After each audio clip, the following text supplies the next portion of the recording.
Here are 3 places you can give your characters rest in your fantasy story. Hi, I'm Cameron and I'm a fantasy author.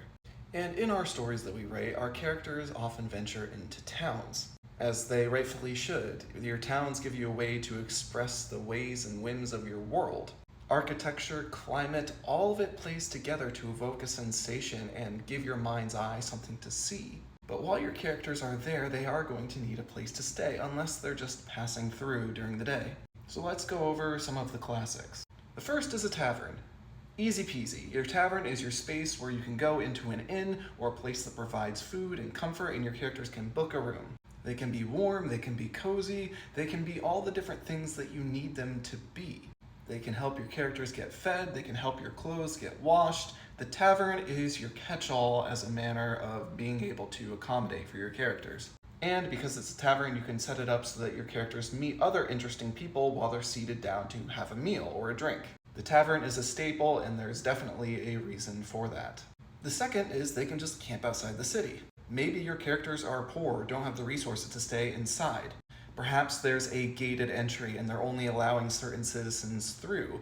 Or perhaps there's someone that you don't want your characters to meet just yet inside the city, or rather, them not meeting you. Sleeping in the woods can be a reflection of safety and security. That is, if your characters don't want to have their faces shown in society, it's best to have them just out of the way. But at that comes a risk, that meaning anyone who can cross their path or wild animals who might stumble upon their campsite. Again, you can share a campsite with new individuals and introduce new people into your story. But by and large, camping in the wilds is something that is going to reflect a little bit of desperation, or rather necessity.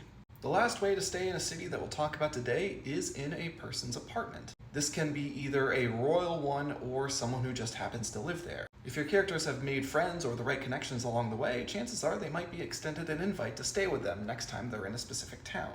It's something that I've incorporated into my story, The Great Fantasy Story. You can hit the link in bio to subscribe, with the Ungard brothers. Apartments might be the safest of the 3 that we're talking about today. They are private accommodations, and with them should have a sense of decoration to them.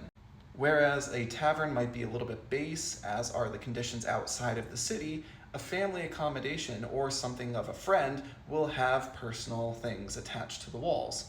Their effects, their art will be on full display for our characters to see. And that sense of intimacy can foster a deeper connection both between your characters and their host, especially if they are staying with royals. Be sure to like, share, and of course subscribe if you enjoyed these tips, and be sure to stick around for more Fantasy Foundations.